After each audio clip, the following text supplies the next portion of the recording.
Hey everybody, welcome back to Let's Play Hearthstone 4 Kalterkrieg. It's Canada. Let us continue on from where we last left off. So we have established NATO.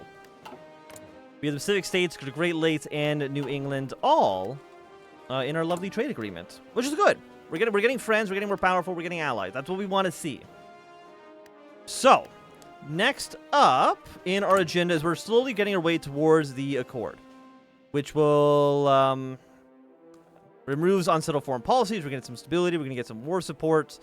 Accord voting decisions become available. And yeah, I mean, it seems good. Rebuilt Europe. We get 50 political power. This allows us to expand to include aligned countries as well. So that allows us to maybe invest in Spain. We can probably invest a little bit into Norway. Hey, they've gone Social Democrat. Good for them. Good for you, good for you, Norway. They used to be socialist. So them switching to Social Democrat is a positive for us. It means we got to be a little bit less squeamish in investing in them. Because remember when we played as Germany, I think they were socialist the entire time. Now again, some of these small changes, like Norway being Social Democrat, it might have just been like a patch thing as well. It's hard for me to say. I haven't read the patch notes. But small things like that could change. I'll throw 50 more points onto this. I want to try to get Hawaii on side. Like, I know it's going to be difficult. The Cologne crisis, that is good, because it's going to weaken Germany a little bit. Rifles. How many guns do we have in storage? I'm missing 700. If I were to just delete one of you... No, we need to delete two of you in order to get the rifles that I want. You know what? I'm going to do it quickly. Just so I can invest. That'll give us the guns we need. We can then send that straight to Hawaii, and then just add those back in. Rebuilt Europe. With Europe devastated by an almost decade of long war, the European powers in the Entente are not in a very good position to stand up to Germany if the situation would require it. British and French officials know that they are not ready for war, and their economies are not ready to compete with Germany either. Canada's Montgomery plan has already begun to fund European reconstruction efforts, but a greater level of cooperation is going to be needed if the United Kingdom and France are going to be able to compete economically and militarily with Germany. Proponents of the Accord have voices in almost every Entente nation now, and with much of the benefits of the strong alliance easily visible, it appears that the formation of the Accord in the near future is inevitable. And in the near future, we mean 28 days. But now, presumably, we can invest in, say, Spain and Norway. Does this align them closer towards us? I don't know. But let's fund civilian economies in Spain. Because Norway, okay, so Norway is still legally this Norwegian Workers' Republic. They've just elected a little bit more of a, they're democratic syndicalist. Okay. That's interesting. For sure. But, that's fine. I guess I don't know what the T means. I guess maybe this is like the left, and then this is like the center. Who knows? The Liberals suffer scandal in Quebec. A member of the Liberal Party in Quebec has been embroiled in a scandal after a tape emerged of them making inflammatory and offensive comments. The member from Quebec, who has been a prominent member of the local party and an ally of Louis Saint Laurent, has fielded calls to resign from their position amid outrage from the public. The Liberal Party has released a statement condemning the comments and promising a full investigation into the matter. The scandal now comes as a blow to the Liberals, which have been riding high on the polls and is widely seen as a strong contender for the next federal elections. It remains to be seen how the scandal will impact the party's chances at the polls and how it will handle the matter going forward. So are we still, I mean, they're still like 53%. Quebec is still very, very, very pro-liberal here. Because there's not like there's an independent. Wuhan has collapsed. Can I send volunteers yet? No, not yet. Sending our delegates to Ottawa. Delegates from all across the Entente have arrived in Ottawa to begin discussing the details of the Accord. They arrived to a formal dinner before heading to their hotels to prepare for discussions the next day. Many things are on the table for discussion, and a lot of issues have to be ironed out before a unanimous concession can be reached. However, there's no doubt that discussions will end in the creation of the Accord, a new alliance to compete against Germany and pool together the strength of the world to oppose the Kaiser's hegemony. Excellent. Now, I don't know if the Accord gives us bonus points. I mean, it would be nice if it did. By the way, how is our nuclear... we're only at +9. From occupation plus 2 plus trade plus 33, but we're spending more and more money on the military. And actually, more money is going to go on the consumer goods as well. High taxation is 5%, large subsidies. Not great. American occupation is still pretty bad. Oh yeah, it's because we're funding so many people.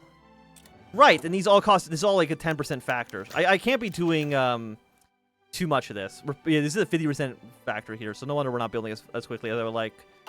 The American situation. First to be discussed is the overall situation in the former United States. Since the outright war and hostilities ended years ago, the former country has been divided into 4 governments: the Pacific States, the American Union States, the Great Lakes government, and New England. The Great Lakes government remains occupied by Canadian forces, and New England is a major leader in our alliance. This leaves the Pacific States and the American Union State outside of the future accord. However, the Pacific States are cordial to our alliance, although it is unlikely that they will join the accord in the future. And that leaves the main threat of the Americas as the American Union State, a one-party democracy that is outwardly friendly to Germany. While efforts have been made to isolate this regime, it seems as though the accord will have to live with this threat in the near future. Still, there are worries that a third civil war could break out if tensions reach a breaking point. And if they do, it could be necessary for the accord to use its military power to assist fellow members in that event. After discussions have concluded, it appears that if the accord has confirmed among itself that the American Union State is to be contained, and our friends in the Americas will be protected, no matter the cost. Now, if we can keep the American Union State either progressive or orthodox, they will not align closer to Germany. Of course, Germany does have the focuses to make the American Union State more conservative, which of course is not like great for us. Basically, we want to get the American Union State out of here as quickly as we possibly can. Military cooperation. With the discussion of the threat of the Americas over, it seems necessary to move on to the amount of military cooperation within the accord. It is obvious to everyone that the accord is primarily a defensive military alliance. Thus, the delegates first moved to draft articles specifying when the nation should be called on the accord for defense and how other nations in the accord should react. A general accord command structure has also been created to help unify the accord's military in case of another European war. All delegates agree that the cooperation is the key to success in the case of another theoretical global war. Finally, all nations agree that requiring a 2% minimum of national GDP to be put towards defense. However, there is no punishment for a country in accord for one that does not follow this rule. Still, there's little doubt that all nations in the accord will take defense seriously. Well, I mean, it makes sense. I don't know how you can see what percentages we are, because we're spending more on the military than we are on the consumer goods. Forming a negotiating committee. A negotiating committee has been formed in Parliament today to advise the Prime Minister on the constitutional matters and to give a voice to the MPs. However, a question has arisen on whether to ensure a majority of our party members in the committee or to make it a crossbench and invite more MPs from the other parties in Parliament. While it would surely be more beneficial for our government if it were a majority of our own members, this would be very unpopular with those outside of the party and could damage negotiations. Let's ensure a friendly majority. We already have a good majority. We don't need the Conservatives. We don't need the CCF. They are big, stupid dumbheads who don't know proper government status, right? They don't know how to run a government. If they knew how to run a government, they would have won the last election.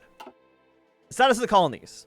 After military requirements were drafted, a few of the delegates brought up the issues of colonial holdings, and if they should be under the defense of the entire accord. This began a great deal of conflict between New England delegates and French delegates, and started to derail the discussion at large. A solution came from the Canadian delegation, which drafted an article that was ambiguous and vague, defining colonies as overseas holdings, not truly specifying if they were to be defended or not. While it seems to just be pushing the issue down the road, both parties have at least stopped arguing with each other, although grumblings could still be heard. Primarily, I mean, there's this territory here, of course, in the French Republic. Britain doesn't have any colonies.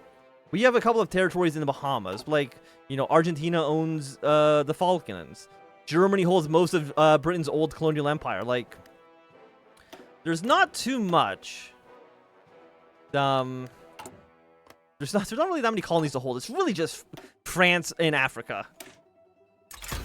We won't worry too much about that right now. By the way, the UK tree here, is this new or is this the one lifted? This is new, right? This is not lifted from Kaiserreich. Because the Kaiserreich does have like a post-unification tree, but I guess maybe some of this is borrowed. It's hard to say. Fury among the exiles. The British exiles that still remain in Canada today erupted in fury after hearing the government's decision to begin repatriation, and their voices are starting to get louder and gain even more fervor. Newspapers and businesses favorable to the exiles have begun a media frenzy, decrying the government from separating from the Britain right after reclaiming it. Their voices in Parliament are also causing quite a stir, mostly among Conservative MPs, and mainly in government are starting to worry that the situation could affect the negotiation process itself. Of course, there are much smaller and less influential groups that they were before the reclamation, so we could just ignore them. Or we could believe that they're a problem, a quick deal could silence them.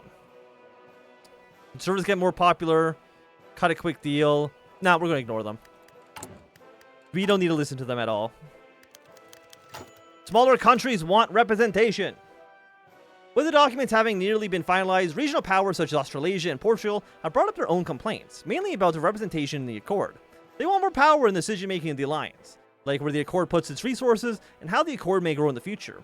At a point, it seems like many delegates would not sign a document unless the system of representation was satted, and the Canadians folded, drafting an unprecedented system for a military alliance, a formal voting system. This voting system will allow delegates from every core nation, small or large, to vote on whether issues are brought up. However, it's obvious that nations such as Canada and New England will be considerably more power within the system. However, it is a compromise that seemingly leaves every delegate happy. This voting system does go to show how the Accord is a new kind of alliance, a democratic alliance of democracies united under a common goal of liberty for all. Got a few more days left on you. And once you're finished, that will open up significantly more stuff for us. And also, when's the election? June? We're in March right now, so probably within a month and a half, we'll probably start the election season. You need both. Okay, I guess you need improved rocket engines as well. Does this do anything though? Basic guided missiles? They're just strategic bombings. Oh, they also do nuclear strikes? Okay, I think we want to get those guys then. They're 11. It's still going to take a long time for, October 1950, man. The formation of the Accord. The Entente has been formally recreated as a successful meeting in Ottawa today, now being known as the Accord. Successful conclusion was heralded by days of meetings and negotiations. A positive result for all nations participating was created. As the documents are revised, it appears that all issues have been ironed out, and everything necessary has been included. All delegates seem to be satisfied with the final product, and the only thing left to do is to sign a formal agreement, and the Accord will be formed. This will require the signature of every delegate, which no doubt will be achieved. Soon enough, the Accord will lead the world into the future. Is that another point for us? That's another 10 points. So Germany, right now the world's balanced. It's not Germany favored. Which, by the way, this is much better than Canada ever did in our playthrough. The 1949 Liberal Convention opens. After Prime Minister Mackenzie King announced his intentions of retiring after the 1949 election, two men have appeared before the Liberal Party convention in hopes of gaining the leadership. These two men are Louis St. Laurent and John Diefenbaker, figureheads of the Red Grits and the Blue Grits factions, respectively. Louis St. Laurent is a well-respected man within the Liberal Party and a native of Quebec, and his support among his fellow Quebecois politicians gave him a strong base in the party. St. Laurent also currently is the Interior Minister under Prime Minister King, and has experience and popularity from his role in government. Meanwhile, John Diefenbaker does not have a position in the cabinet, and has mostly served as a backbencher in Parliament. This doesn't make him any less influential, however, as many Blue Grits in the party may find his leadership more enticing than St. Laurent's. It's uncertain if Diefenbaker's persona will be galvanizing enough to gain support, but the threats coming from the left and the right in the coming election, the Liberal Party will want to ensure that it has the strongest candidate going forward. Just give us St. Laurent already. Now, John Diefenbaker, he was, unless I'm mistaken, he was Prime Minister of Canada. Was it in the 50s? When was John Diefenbaker Prime Minister? I'm not too sure. We have a new hetman in Ukraine. And the foreign offices meet. The Prime Minister... Oh, I have to choose a focus too. That's my bad. With Prime Minister Mackenzie King unable to continue the repatriation process due to rebellious provincial premiers, the Foreign Office of Canada United Kingdom have taken over the brunt of the negotiations. To be decided are the areas of jurisdiction and how much the Canadian Parliament will be allowed to amend its own constitution. British foreign offices are expected to grant Canada somewhat of the area of jurisdiction, but some in the British delegation believe that due to the situation in the provinces, the Canadians may try to push too far too fast. Okay, let's hope it doesn't get too complicated. Now, I don't know how many events I will really actually get to choose. Due to, we might be a little bit more railroaded than I would like, but that's okay. A new era, 28 days to the political power. Yes, that seems good. So get that going. We're back on the 15. You will be finished in 8 days. Lend-lease for the Guangzhou government. Yes. Vote. No current vote. We're going to vote yes on giving lease to the Guangzhou government. They are doing badly, would be one way to put it. We put our single vote in here. Poppins has been promoted to the Reichs-Chancellor. If passed, we have now 2 for yes. Greece has voted on yes on this one. Diefenbaker's speech. First on the podium would be Diefenbaker. Hopes to make a good enough impression to go get ahead of St. Laurent in the eyes of his peers. Once the polite applause ended, Diefenbaker began his speech. My fellow Canadians, peers, and friends, currently there's a crisis in this country. It's not caused by hostile American Union states on our southern border, nor the autocratic Kaiser in Berlin. It is not an economic crisis similar to the ones we suffered in the Great Depression. No, it's an identity crisis. A crisis in which we Canadians have no idea who we are as a people. Are we a child of Great Britain, relying on our mother country? Or are we the leader of the free world and of liberty? Are we French, culturally centered in Quebec? Or are we Anglo, following British traditions? It is these questions that divide us on thin lines, when we should be united under the policy of one Canada and one identity, the Canadian identity. As Prime Minister, I pledge to protect the freedom and welfare of every Canadian and to unite all of us under the ideals of liberty. Of course, I also know the importance of practical solutions, such as tax cuts across the board and a Britain-friendly government that further strengthens an already booming economy. Now, here's my thing with the Liberal Party here. One is because this one, I'm pretty sure, says it's already going to be St. Laurent. I mean, I'm pretty sure that's him in the photo. And it's also social liberal. And then you are George Drew, leader of the Conservatives. So presumably, no matter what, St. Laurent's going to become leader of the Republic, leader of the Liberals. Once that happens, Diefenbaker is presumably going to start his own Conservative party, or he's going to join the Conservatives. He maybe is going to like walk across the aisle. That's more likely what's going to happen. Francis voted yes. Alexander, so this is Bulgaria. Everyone's voting yes. This is Prime Minister of Spain, I believe. Yes. And Alexander II has returned to Poland. So Spain, I mean, they're still social liberal, social democratic. They have 13 days. Everyone said yes. New England hasn't voted. Hey, perfect across the board. St. Laurent speech. By the way, has Germany sent troops here yet? No.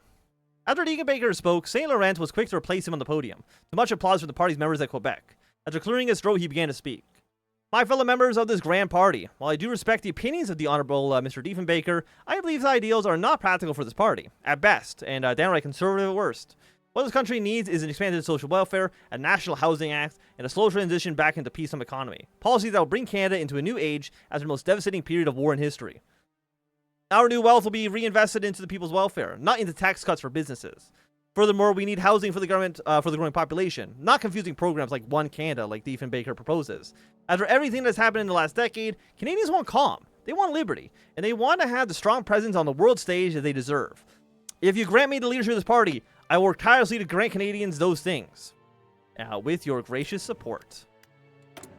Now, I'm not too sure. Presumably we're maybe going to get some pop-ups regarding the other parties as well. End of the Birmingham trials. That is excellent. So that's basically the Nuremberg trials. Appointing a supreme commander. A coordinated defensive controlled territory in Europe requires a degree of military integration between member states, the likes of which has yet to be seen. Furthermore, the united command structure for the organization of command and tactics. A chief architect of the liberation of the home Isles, Field Marshal Montgomery appears poised for the appointment to the position of supreme commander of the Allied Accord Forces of Europe. Montgomery's verdict will have incredible sway over the selection of the deputy commander, who Montgomery backs for appointment remains to be seen. Well, are you these leaders? So, Guy Simmons is... Are you in here? You're a 3-2-2-3.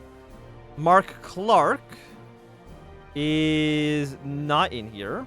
And Alphonse Hoyen is also not in here. Presumably one of these are probably British and one of these are probably French. But, no, okay, cancel this. Mark Clark, you know, he is, where is he? No, Guy Simmons. He's Canadian. Is he? Wait. Does it say if he's in exile or not? I'm going to assume that he's Canadian, so we're going to send him over. Guy Simmons. Give a little bit more support for ourselves. And Louis Saint Laurent wins the Liberal leadership. After a short period of counting the votes of every party member, the results have come back with the same majority for Louis Saint Laurent, already being the assumed outcome. It has been a strong support for the Liberals in Quebec that safely projected him to victory. After a short giving of thanks to the rest of his party members, Saint Laurent sat back down and Diefenbaker gave his concession, though forcibly. Still, it's certain that Diefenbaker's influence won't be going away anytime soon, with the Liberals still divided as a party. In the end, with everything going to plan for the Liberal Party, Louis Saint Laurent will become the next Prime Minister of Canada and lead the nation into another decade of Liberal rule. So the election should be happening soon. Again, it is in June.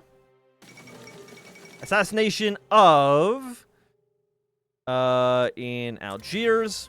So probably we'll see the French Republic go to war very soon. And Tories select George Drew. The Conservative Party convention ended today with the selection of George A. Drew to lead the Tories into the 1949 election. A known supporter of the more closed immigration, Drew has raised fear that American refugees from the Civil War could harm Canadian culture and push out hardworking Canadians in the workforce. Drew has also promised his party and his voters lower taxes across the board, railing against liberal tax policy that's choking out every single Canadian dollar a man has, and has specifically promised to repeal wealth taxes on the richest of Canadians. Furthermore, Drew has made a rather arduous announcement, a promise to crack down on the CCF and investigate possible syndicalist collusion with the party. He and other Conservative Party members have repeatedly called for the CCF, an anti-Canadian group, bent on eliminating Canadian prosperity and democracy. Whether these bold promises will sway Canadian voters remain to be seen. Well, I mean, there are radicals. There are socialists in the CCF. Right? They only have 8%. It's not like super, super high. But if we go to... Is it Tommy Douglas that's in here? New social planning. I think there's somewhere... Or at least I thought there was, where you can like actually go more radical, but... I think for right now... Again, we're going to go either... we're going to try liberal for the election. We're going to be entering a new era very, very soon. And did this pass? You're not voting on anything. You're looking good. And there's no votes. So yes, we can now begin a Lend-Lease program to China. They're losing horribly, huh? How many guns do we have? None? Okay, I guess we'll send you a handful of artillery pieces then. Like, I don't have much to give you. So I apologize for that. We'll send you 250. I'm so used to having, like, tens of thousands. You know, Alexi, we'll give you some oil as well. Have a one-time boost of 5k. We'll send those over to the Guangzhou government. And the CCF keeps Coldwell as leader. The CCF has voted today to keep MJ Coldwell as leader of the party for the upcoming elections. A self-described socialist, Coldwell has made many wide-ranging promises to improve the Canadian welfare system and to quickly demobilize the Canadian economy. Coldwell has also publicly opened to immigration, saying that Canada should be the home of the poor and the prosecuted from anywhere in the world. Most significantly, Coldwell has promised a new ambitious healthcare reforms, which aim to assist those who cannot properly afford healthcare that they need. It remains uncertain if the CCF will have any chance in its upcoming election, but with turbulent times already in the past, many Canadians may be willing to try a new, younger party. And they'll become moderately more popular. But I think with that all said and done, this is going to be a good time for us to end off this episode. If you enjoyed, a thumbs up. Not enjoying, a thumbs down. You want to see more, subscribe, and goodbye.